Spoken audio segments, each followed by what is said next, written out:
passar um breve histórico da Fasternet para vocês entenderem desde quando começou, o porquê começou até os dias de hoje. Se alguém tiver alguma dúvida, podem perguntar. A Fasternet começou em 2000, em Cerquilho.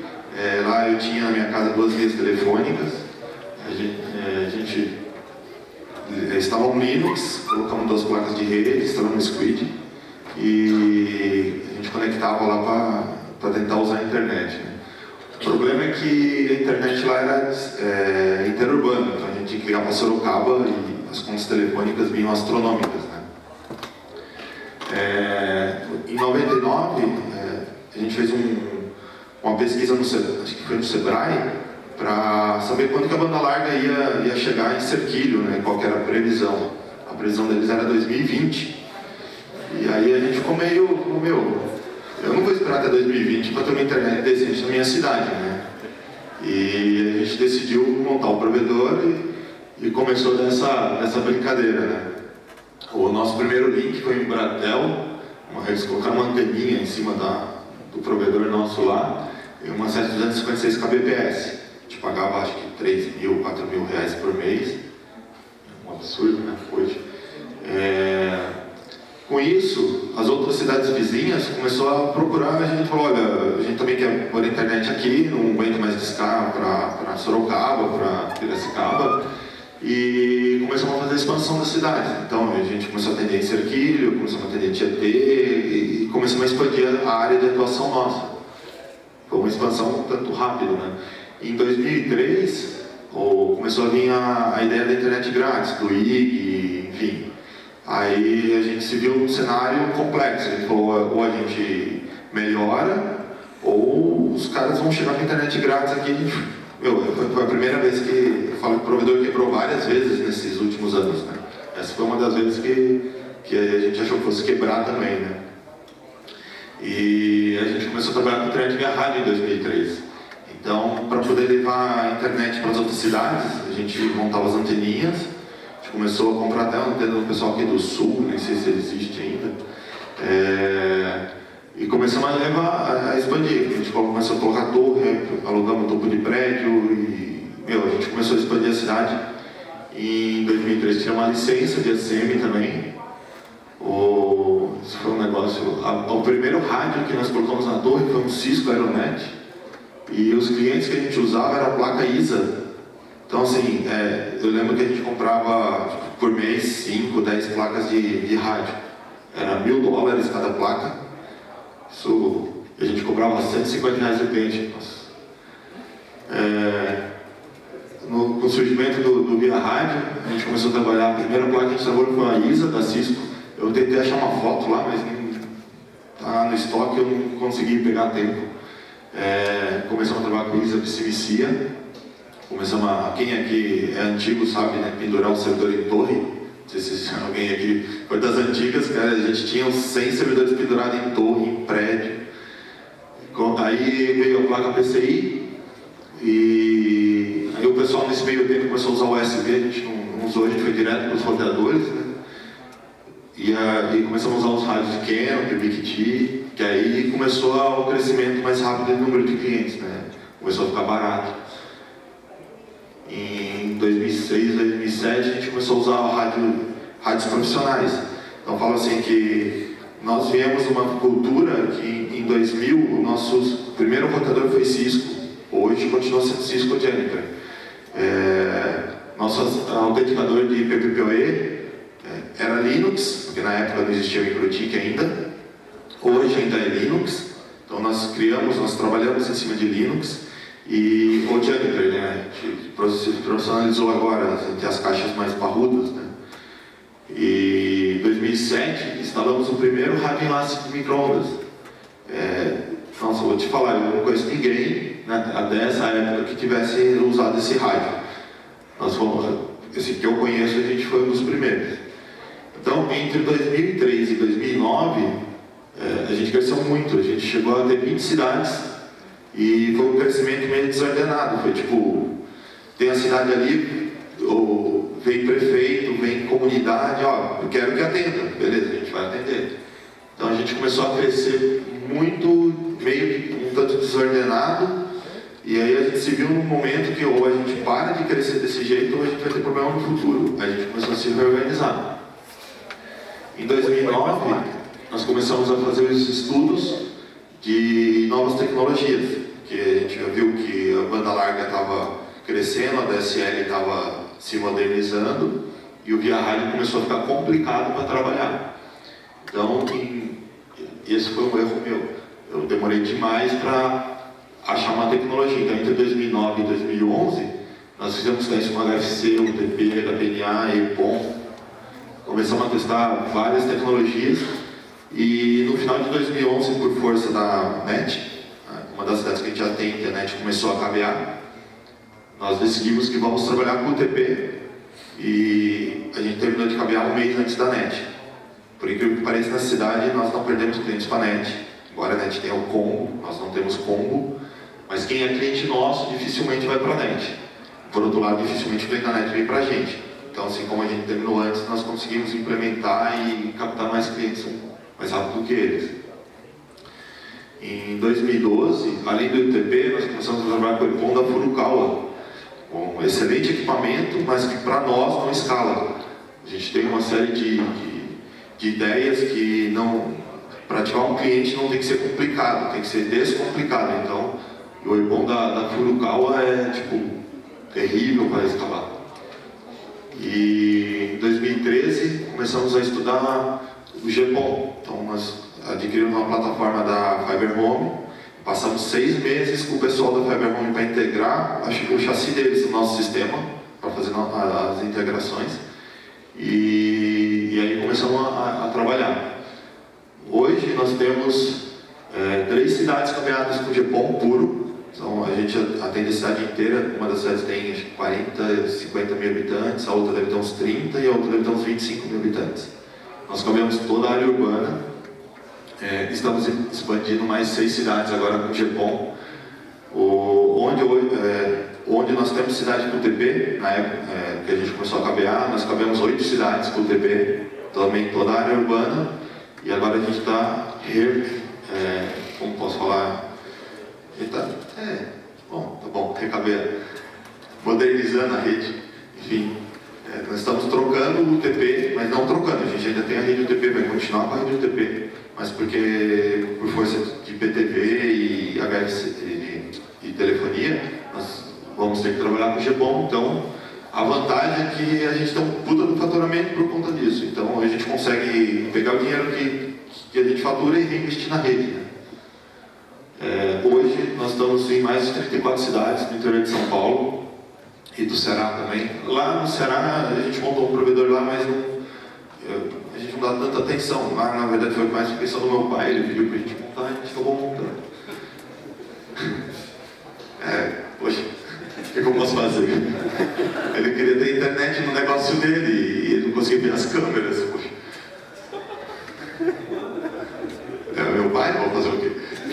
A gente tem quase 100 carros, hoje é uma frota grande, tem mais de 200 colaboradores diretos que são empregados pela gente, fora terceirizados, a gente não tem tanto assim.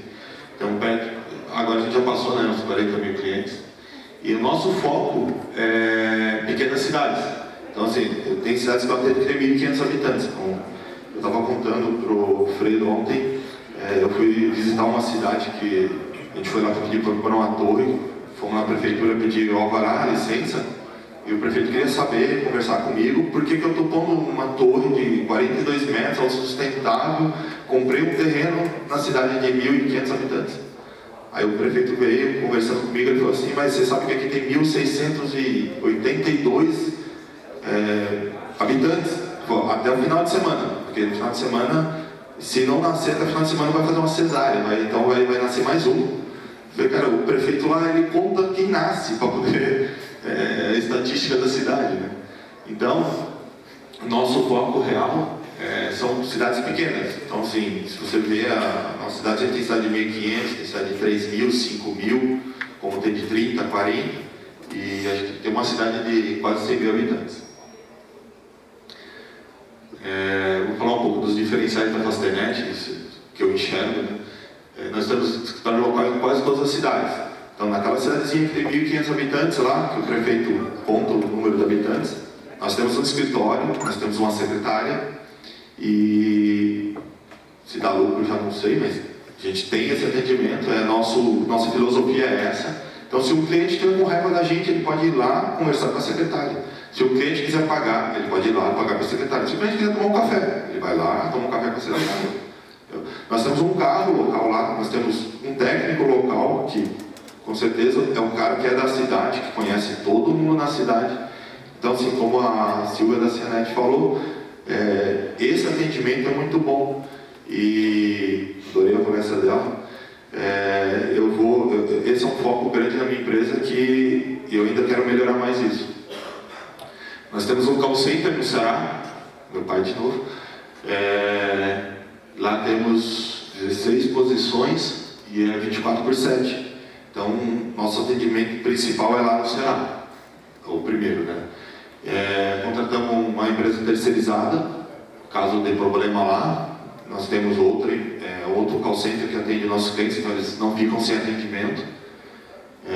Nós temos atendimento administrativo em Cerquilho, que é onde fica a pessoa de cobrança, de vendas, enfim, fica todo lá em Cerquilho. Nós temos um estoque em Cerquilho, que é um estoque que a gente chama da central, tudo chega lá, e de lá nós mandamos para as outras cidades. Então, aquela cidadezinha pequenininha lá, de 1.500 habitantes, tem um estoque da cidade lá. Então, o cara fala assim, eu preciso de 5 airgrids para instalar essa semana, nós mandamos 5 airgrids, fica lá. Então, a gente gerencia de Cerquilho isso. E, como eu falei, assim, nosso foco é no cliente, a gente traz sempre inovação, tanto que eu digo assim que a gente não cresce tanto nos últimos anos por conta disso. O nosso foco não é expandir pelo mundo afora. O nosso foco hoje eu tenho uma cidade que eu atendo via rádio, eu vou pegar essa cidade e vou atender ela com cabo, eu vou melhorar o acesso do meu cliente, eu vou melhorar a banda do meu cliente, eu vou melhorar a qualidade do meu cliente. E por conta dessa troca, eu posso dizer para vocês que eu não estou crescendo tanto quanto eu deveria crescer. Mas eu posso dizer que eu estou feliz com isso, porque eu sei que o meu cliente na ponta está feliz. Então, e esse cliente não vai sair amanhã. Então esse é um foco que a gente tem hoje na empresa. Podemos falar mais diferenciais. Nosso primeiro roteador, como eu falei, foi Cisco. Hoje ainda nossos roteadores de porta são Cisco, o Juniper. Os servidores que a gente usa são todos com fonte redundante. Nós temos um sistema de redes, também são redundantes. Os bancos de dados redundantes. Nós temos o primeiro High nosso em 2007. Os links que nós ligamos as torres nossas secundárias, que a gente fala que tem a torre principal e liga as outras torres, são todos rádios profissionais. A gente usa a rádio da rádio, a gente usa a antena do Luciano para tirar toda a interferência. Então nós prezamos muito essa qualidade. Então, assim, para mim, deixar uma torre fora do ar por conta de uma fonte que queimou ou de uma porta-lã que num raio que deu lá na esquina deu problema, para a gente isso é inadmissível. Então, na medida do possível, a gente sabe que não tem como fugir, né? Nós usamos rádios profissionais. Hoje nós temos uma rede toda em anel. Essa rede que nós montamos, em 2007 a gente começou a montar ela com rádio licenciado.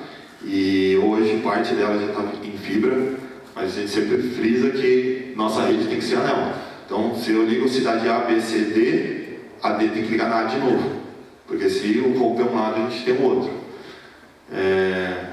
Trabalhando com falta de disponibilidade, como eu falei, né? Temos vários sites, os sites principais, nossos todos têm geradores, todos automatizados. Então, eu estava conversando até com o Itacir aqui, que ele falou, eu falei para ele, cara, nossos sites, embora não use, tem um gerador lá, além do banco de baterias. Então, assim, nosso anel nunca quebra, por falta de energia. Nós usamos sempre auto-importante as torres, então, nem sei quantas torres a gente tem, mas as torres que se eu tivesse uma foto ali, eu ia mostrar. A torre nossa é um pouco menor que as de Telecom, mas tem 4 pés, os pés tem 3,5 metros. Um pé do outro, são torres que realmente suportam várias antenas. Temos hoje saída com diversas operadoras, então nós temos saídas em Ribeirão Preto, temos saída em Campinas, em Sorocaba. Em Sorocaba nós temos 4, 5 operadoras que a gente compra banda lá, se uma ficar fora do ar, a gente tem mais 3 lá para suprir. Isso é uma coisa que o pessoal fala muito. Todos os equipamentos que a gente usa, a gente só compra homologado da Anatel. Eu falo que é muito difícil eu testar um equipamento. Eu pego um conector que veio lá da China, sem homologação. Como é que eu vou testar esse conector? Pelo menos eu sei que se ele está homologado pela Anatel, muitos testes que eu não consigo e eu não sei fazer, a Anatel vai fazer. Eu estava vendo algumas fotos de umas caixas que não passaram pelos testes da Anatel. O cara colocou no sol e chuva lá a caixa de uma CTO e um ano ela rachou e começou a entrar água. Eu pergunto quem aqui de nós conseguiria fazer um teste desse para saber que essa caixa em um ano iria rachar. Se ela racha, ela também não passa no teste da Anatel. Se ela não passa no teste da Anatel, cara, já metade dos meus problemas estão resolvidos ali. Então eu fiz muito isso. Eu acho que os equipamentos têm que ser homologados. E não só pelo fato da Anatel poder ir lá e te lacrar, mas pela qualidade que você vai ter de rede na sua estrutura. E uma outra coisa que a gente faz lá é homologar os equipamentos pela gente. Então, todo o roteador que nós usamos, nos clientes hoje de UTP, nós usamos o roteador da D-Link. Então, o cara da D-Link foi lá, trouxe o roteador para a gente, nós colocamos no laboratório e estressamos ele. Testamos se ele funciona em IPv6, se não funciona, devolve. Se funciona em IPv6 e IPv4, beleza. Teste de velocidade, quanto dá? Teste de performance, coloca aí 10, 20, 30 equipamentos. Quanto que ele suporta? Aí depois que fizemos todos esses testes, a gente integra esse roteador no nosso sistema. Hoje, a Fasternet, o técnico da Fasternet hoje ele tem que ir no cliente, puxar a fibra, ou o cabo UTP, fazer os 2 conectores, plugar, ligar o computador do cliente ou o notebook. Ligou o notebook, ele pede o CPF e o nome de usuário que está na solicitação. Ele colocou o CPF e o nome do usuário na tela, automaticamente nós configuramos o device. O cliente não tem acesso ao device, à CPA dele. Toda a configuração, toda a alteração, o cliente quer trocar o SSD do rádio. Ele entra no nosso site, entra com o usuário dele, ele tem acesso a alterar o SSD dele. Ele quer alterar a senha do app, ele vai lá no nosso site e altera a senha do app. Então todo o acesso que é feito pelo nosso site, e o nosso site entra no device dele e muda. Isso aí foi uma coisa que ajudou muito a nossa empresa a escalar, porque vocês devem ter esse tipo de problema, né? O cliente tem um roteador A, B, C, D, Y, X, cara, você nunca sabe o que tem lá, você nunca sabe o que clicar, o técnico tem que conhecer 30 roteadores diferentes. O nosso técnico ele só tem que conhecer fisicamente como tem que instalar um negócio. Instalou fisicamente, o CPF do cliente e o nome do usuário. Dali em diante, o nosso sistema faz todo o trabalho por trás. Nós temos a ligação com o PTT de São Paulo, o PTT de Campinas fica na nossa sala lá. Nós somos um PIX lá do PTT de Campinas, nós iniciamos lá o PTT de Campinas. Como eu falei, no nosso sistema, né, como eu falei, é o maior facilitador de crescimento hoje da Fasternet, é ele. Tanto que, quando eu falo que o EPON da Furukawa é bom, é ótimo, mas não escala, é porque a gente não conseguiu integrar com o EPON deles. É uma plataforma um tanto fechada que eu não consegui fazer nada lá dentro. Ativação. E aí a gente tem um sistema nosso administrativo lá, que faz o bloqueio, o pagamento, imprime os boletos, tem todo o sistema de quanto pagar, a receber, cria e-mail, enfim, tem todo o nosso sistema. Investimento, eu queria falar um pouco do investimento. Nós, lá, temos todo o nosso investimento, o nosso faturamento, hoje nós reinvestimos na empresa. Então, assim, eu posso dizer que 99% do que a gente fatura volta tudo para a empresa, né? E a única coisa que a gente usa de banco, de governo, a gente tem um cartão de BNDES lá do Banco do Brasil, do Bradesco, lá que a gente está até parando de usar agora, que a gente usou para comprar fibra. E temos uns meia dúzia de carros financiados também. O financiamento subiu pra caramba, já não vale mais a pena. Então, assim, eu posso te dizer que o que nós temos é nosso e o governo não tem nada ali na mão deles, infelizmente, né? Podia ajudar mais a gente. Falar um pouco de futuro. Qual que são as novas expectativas para a Fasternet? Nós temos a ideia de ampliar o corpo de funcionários da parte administrativa. A gente quer colocar novos setores lá dentro, reestruturar um pouco a empresa. Nós precisamos mudar de onde a gente está hoje, que está um pouco apertado. A gente está em Cerquilho, é difícil achar local. Nós temos a ideia, a gente até está com o sistema pronto de telefonia, só que a gente ainda não tirou o sistema C. E a gente montou o PBX na nuvem para o nosso cliente. Então, assim, o nosso cliente no nosso site, lá como eu falei, ele pode entrar e o modem de GPON dele já tem a porta FXS lá. Ele tem dois telefones que ele pode plugar lá. E ele pode configurar mais devices pela internet também. E nós vamos gerenciar um PBX para ele. Então, ele vai ter o ramal, por exemplo, 10 na porta 0 e o ramal 11 na porta 1. E aí ele pode ligar do 10 para o 11, do 11 para o 10. Ele pode pôr um telefone na sala ou no quarto. Então, ele pode utilizar esse tipo de... Ele pode ter um ramal, um PBX na casa dele sem ter um PBX. Acho que isso aí vai ser um produto bacana para ele. Nós já estamos com o sistema pronto, só que como a gente estava ativando o cliente ainda em GPON, nós ainda não lançamos isso. E a gente também está com o sistema de Wi-Fi que nós criamos, a gente está terminando a implementação dele agora. Nós queremos disponibilizar o Wi-Fi grátis da Fasternet para os clientes. Então nós temos duas modalidades aí. Uma nós vamos colocar um hotspot público na praça, onde o cliente vai entrar com o celular dele, e nós temos um sistema de autenticação por SMS. Então o cliente chega, por exemplo, eu estou aqui visitando vocês, se aqui tivesse Fasternet, eu iria pegar o meu celular, iria achar o SSD Fasternet, iria logar. Ele pergunta para mim o meu CPF no número do celular, eu coloco e vem uma senha por e-mail, por SMS, desculpa. Nesse SMS vem a senha, você coloca a senha e você loga. E a gente montou um sistema que cria todo o log do que esse celular está acessando. Então, se vier uma quebra de sigilo, eu sei quem que é o número de celular. Agora eu posso não saber quem é a pessoa fisicamente, mas eu consigo identificar a pessoa pelo celular. Então, a nossa ideia é ter o Wi-Fi grátis na cidade e nas praças, restaurantes. Então, o restaurante é nosso cliente, ele pode entrar no nosso sistema de novo lá e falar, eu quero botar o Wi-Fi grátis. Ele clica, automaticamente se cria um SSD no roteador dele, com um Fasternet, separado da rede dele, que não usa a banda dele, e sobe esse tipo de autenticação. Isso aí pode trazer uma segurança para o estabelecimento, além de não usar a internet dele, né? Então ele consegue colocar gratuitamente para o cliente dele, ou o Fasternet consegue pôr. E a única questão é o seguinte, meus clientes vão poder acessar o dia inteiro, sem ficar relogando, né? Quem não é cliente vai ter que a cada 15 minutos ver um banner, né? Porque também de graça é quase de graça, né? A gente tem que cobrar alguma coisa. E nós estamos também vendo o sistema de Pay TV, até a Cianet é um dos fornecedores que a gente está vendo, e pretendemos lançar também um VOD, mas isso aí é um projeto ainda que está engatinhando ainda, isso é um pouco mais complexo. Acho que eu falei bastante, mas vamos lá.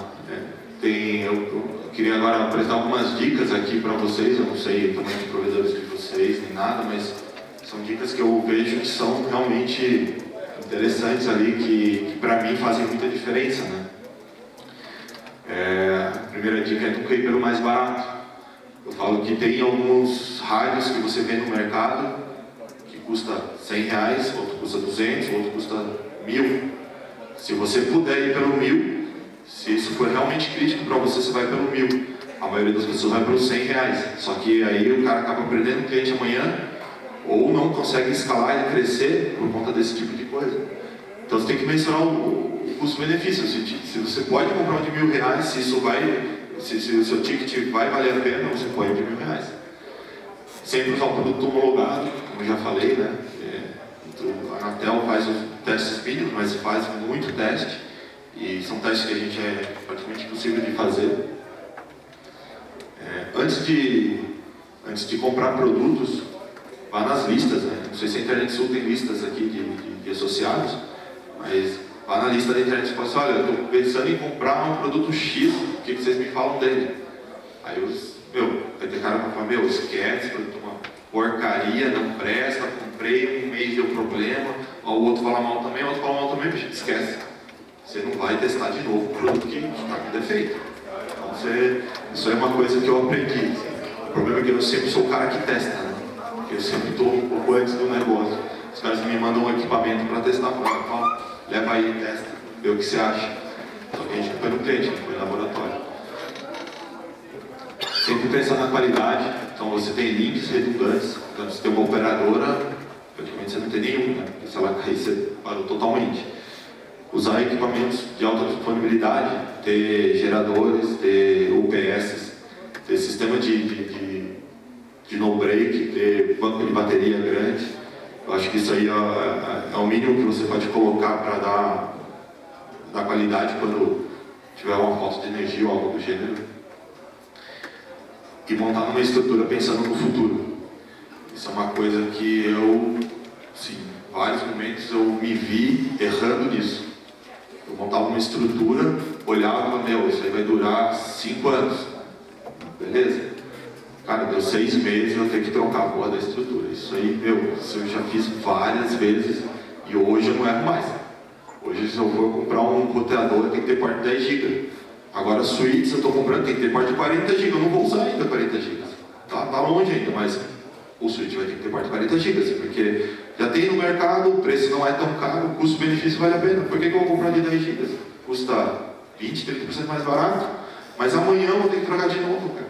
Então, assim, esse é o tipo de coisa que eu errei bastante. E hoje, pelo menos eu estou tentando errar menos. Como eu já falei, nos equipamentos que a gente usa hoje lá, para dar um pouco de exemplo, os roteadores de borda nossos são Cisco e Juniper. Suítes que nós usamos na ordem, a maioria são Cisco, alguns Extreme, tem alguns Dell e Datacom nós começamos a testar agora. Eu tinha um certo preconceito com a Datacom, não sei porquê, mas estamos testando, então o equipamento está saindo bem. Nossos autenticadores, nossos clientes são todos autenticados pelo PPOE. E hoje nós estamos com a plataforma da Juniper, então a gente tem as caixas do MX da Juniper que autentica 16 mil clientes. E temos também alguns Linux, que são os servidores que nós montamos da Dell. E a gente sobe o sistema nosso lá dentro, IPPOE, que autentica uns 3 mil usuários cada servidor, cada R210. Temos rádio enlace digital, então todo o nosso backbone é feito em rádio enlace digital ou fibra ótica. Então, se não for fibra ótica ainda, ou futuramente nós estamos tirando ele e colocando fibra. Os rádios secundários que nós usamos, a maioria são rádio Motorola, que, pelo menos para mim, me dá uma sensação de ser mais, com uma qualidade melhor, não tem problemas de interferência, eu consigo saber quanto real de banda ele vai passar. Ele me gera alguns gráficos, e eu consigo saber que esse rádio está modulado e vai me passar 93 megas, ele passa 93 megas, full duplex e não tem conversa. Então, para nós isso é um ponto legal. Até comecei com o Luciano aqui, né, que a gente começou a comprar a antena dele, porque como começou a aparecer muitos rádios, a gente começou a ter problema de interferência. Esses rádios da rádio, por exemplo, ele estava modulado em 93, aí você olhava no gráfico, um mês depois estava em 50. Aí a gente já via a interferência, só que como é que a gente ia tirar a interferência? A nossa torre tinha gente só, mas tem mais 3, 4 torres vizinhas. A gente começou a colocar a antena dele e conseguimos voltar ao ganho anterior. Então a gente conseguiu bater os 100 megas de volta lá nos rádios. O sistema de rádio que usamos hoje para atender o cliente final é o MICT ou a MicroTik, para fazer ponto multiponto. O sistema de UTP que nós usamos lá da Vertical Simples foi, na época, pelo menos acho que era o único que tinha, hoje tem alguns concorrentes. Mas a gente parou o crescimento de rede do UTP, né, como eu falei, a gente está crescendo muito bom. E todos os nossos clientes são padronizados. Então, hoje nós usamos só o roteador da D-Link que tem IPv6. Isso, aliás, é um outro detalhe que eu acho que vocês deveriam prestar muita atenção. A CPE que você coloca no teu cliente final, se não tiver IPv6, amanhã você vai poder ter assim, vai ser desagradável ter que trocar todos os seus CPS. Então, assim, há 2 anos atrás, mais ou ou menos 2 anos atrás, nós iniciamos a política de que só compramos equipamentos se tiver IPv6.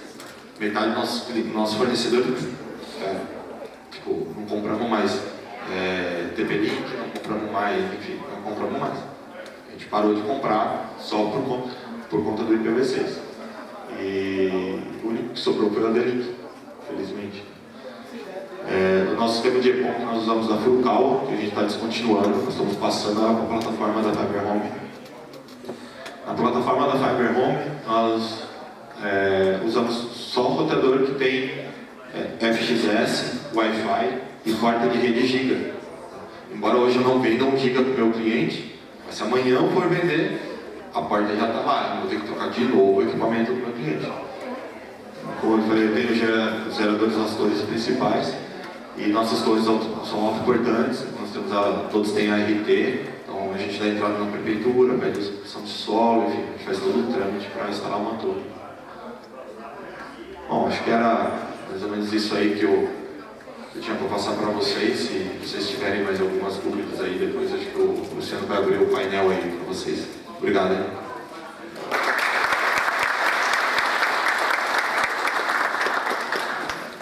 Matou metade das minhas perguntas, mas tá ótimo. Sou bom nisso. Eu vejo assim, é muito legal tu ver o resultado, o trabalho bem realizado, bem construído, mas como é que tu chegou até aqui? Conta pra nós como é que é lá de 2000, 2002, tu fez aquisições.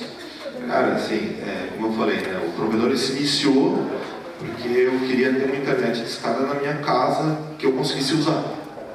Porque tinha que ligar interurbano, valores extraordinários, a gente montou ali. E de lá a gente começou a ver necessidades, o pessoal pedindo, vamos montar. E parece engraçado, mas eu falo assim, a gente chegava numa cidade nova, aí você via, tinha um provedor ali. Aí o cara olhava e falava, a fazendeira tá vindo aqui, cara, não sei o que, vamos quebrar. Meu, ninguém vai quebrar, tem mercado para todo mundo. E os caras acabaram assim, acho que de lá para cá, a gente comprou umas 10 empresas. Então, assim, são provedores eram pequenos, a gente via que a maioria não tinha estrutura, né? Assim, desses 10, acho que pelo menos 10, a gente teve que trocar todos os clientes. Então, o cara usava as coisas mais absurdas do mundo, e como nós temos a filosofia de padronizar, a gente acabava tendo que trocar. Então, assim, eu tenho lá, no meu estoque lá, tem equipamento antigo, USB, placa não sei o que, roteador XYZ, que a gente olha para ele e fala, meu, isso não dá para usar, pode ser bom, pode ser ruim, mas não está integrado no nosso sistema. Então a gente acabava trocando todos. Então, assim, as aquisições foram bacanas, porque dá um up, mas nós temos que, assim, é um dinheiro que você investe e tem que reinvestir de novo.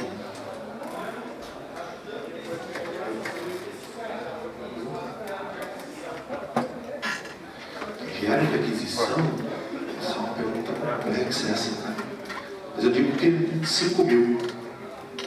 Porque o problema é assim, que a grande questão é que eu entrava numa cidade, tinha uma cidade X ali, tipo Saracuí, foi uma que a gente entrou, a gente instalou uma torre, 2 torres, 3 torres, e começamos a trabalhar. Né? Aí o provedor que estava lá, ele já estava mal das pernas, então assim, quer dizer, o cara não estava bem já, e você imagina ainda entra um concorrente, né? Eu acho que não foi. Beleza. Pessoal, já que ele interrompeu, esse pessoal está aqui hoje para nós pegar informações dele, né? Porque chegar nos 40 mil, né? O microfone vai estar à disposição para quem quiser fazer a pergunta, então vocês podem levantar a mão, daí ela vai levar o microfone.